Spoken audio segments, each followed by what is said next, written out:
Kenapa orang seperti Elon Musk, Warren Buffett, Timothy Ronald, Andre Hakim, Gabriel Ray bisa sekaya raya itu? Jawabannya, karena mereka tahu ilmunya.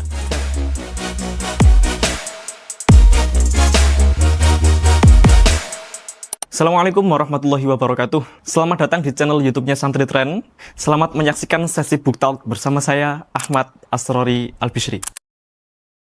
Pada kesempatan kali ini kita akan membahas sebuah buku yang dimana ketika kalian sudah membacanya, menghatamkan, dan memahami isi buku ini, saya jamin besoknya kalian belum tentu jadi orang kaya. Tapi at least kalian sudah tahu ilmunya dan tahu resep rahasianya bagaimana menjadi orang kaya. Sebelum itu saya mau tanya, kenapa orang seperti Elon Musk, Warren Buffett, Timothy Ronald, Andre Hakim, Gabriel Ray bisa sekaya raya itu? Jawabannya, karena mereka tahu ilmunya dan tahu cara mengelola uang dengan baik. Nah, ilmu itu termaktub dalam buku klasik karya George S. Clason berjudul The Richest Man in Babylon. Sebelum saya lanjut, disclaimer dulu, sebetulnya saya juga belum bisa dikatakan orang yang kaya, apalagi raya, yang belum paham betul tentang dunia finansial. Jadi di sini saya nggak berniat untuk menggurui kalian, hanya sebatas sharing gratis apa yang sudah saya baca, apa yang sudah saya pahami dari buku ini.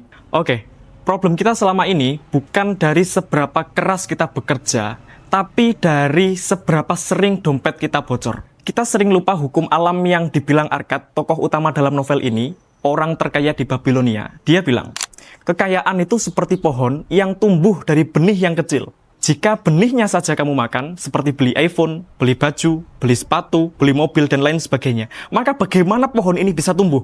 Nah, di buku ini menawarkan bagaimana cara mengubah dompet yang kosong dan mengubah bagaimana angka 0 yang tidak lebih 3 di rekeningmu bisa menjadi berlipat, berkali-kali lipat. Oke, tanpa fafifu kita masuk cara ke satu. Mulailah menggemukkan dompetmu atau mengisi dompetmu. Kita ambil analogi seperti ini. Ketika kamu menjadi seorang penjual telur, kamu memasukkan 10 telur dalam keranjangmu dan kamu hanya mengambil 9 untuk kamu jual. Maka dalam 10 hari, telur itu atau keranjang itu akan penuh kembali. Seperti gaji. Ketika kamu memiliki gaji 5 juta per bulan, kamu sisihkan 10% atau 500 ribu dari 5 juta untuk kamu tabung. Bayar dirimu terlebih dahulu. Dan cara yang kedua, kendalikan pengeluaranmu. Banyak orang yang gajinya naik, gaya hidupnya juga ikut naik. Sebenarnya teman-teman, itu cuma jebakan. Gunakan konsep spending cap atau batas pengeluaran. Kalau kamu bisa hidup dengan uang 3 juta dari gaji 5 juta, ketika gaji kamu naik jadi 10 juta, tetap gunakan spending cap 3 juta ini, selebihnya kamu spend untuk tabung dan investasi. Selanjutnya, kita masuk cara ketiga. Buat uangmu beranak pinak. Jangan biarkan uangmu hanya mengendap di dompet dan di rekeningmu. Buat dia itu bisa menghasilkan anak-anak dari uang itu lewat emas, saham, atau reksadana. Inilah yang disebut dengan compounding interest dan efek snowball.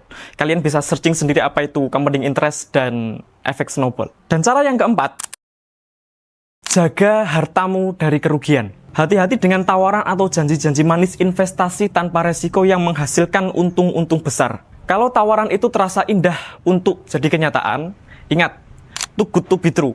Biasanya itu cuma bullshit. Jadi pastikan sebelum kamu menginvestasikan uangmu, kamu sudah belajar atau sudah mencari ilmu kepada orang yang lebih ahli, orang yang lebih paham di dunia investasi. Cara yang kelima, jadikan rumahmu sebagai tempat investasi yang menguntungkan. Ketika kamu sudah punya tempat tinggal, punya rumah, itu bukan berbicara soal gengsi, tapi soal kenyamanan, ketenangan, dan stabilitas biaya hidup jangka panjang. Kamu sudah memiliki ketenangan batin yang cukup besar ketika kamu sudah memiliki rumah. Cara yang keenam, siapkan masa depan. Kita nggak selamanya muda, umur pasti bertambah, dan pastinya kita nggak seterusnya kuat untuk bekerja. Jadi siapkan dana darurat, dana pensiun mulai dari sekarang. Apalagi untuk orang-orang terdekatmu, orang-orang tercintamu. At least ketika kamu sudah tidak bersama mereka, kamu tidak merugikan atau menyusahkan mereka. Dan cara yang terakhir, ini yang menurutku yang paling inti, tingkatkan skillmu. Investasi terbaik bukan di aset digital, tapi di leher ke atas. Tingkatkan skillmu, semakin tinggi skillmu, semakin banyak yang kamu bisa, semakin tinggi juga nilai yang kamu tawarkan di dunia. Maka rezeki pun akan mengikuti kamu dengan sendirinya. Oke teman-teman, mungkin itu 7 cara untuk menggemukkan dompet yang ada di dalam buku ini. Intinya, kita tetap harus bekerja keras karena berusaha tanpa berdoa itu bohong dan berdoa tanpa berusaha itu omong kosong. Terima kasih sudah menonton. Jangan lupa subscribe channel YouTube-nya Santri Trend. Kalau kalian punya rekomendasi buku yang akan saya review, boleh langsung tulis di kolom komentar. Dan untuk teman-teman yang mau ngasih kritik dan saran yang membangun, kami akan sangat berterima kasih karena itu juga akan membantu kami untuk menjadikan channel Santri Trend ini bermanfaat bagi kita semua. Sekian, wassalamualaikum warahmatullahi wabarakatuh.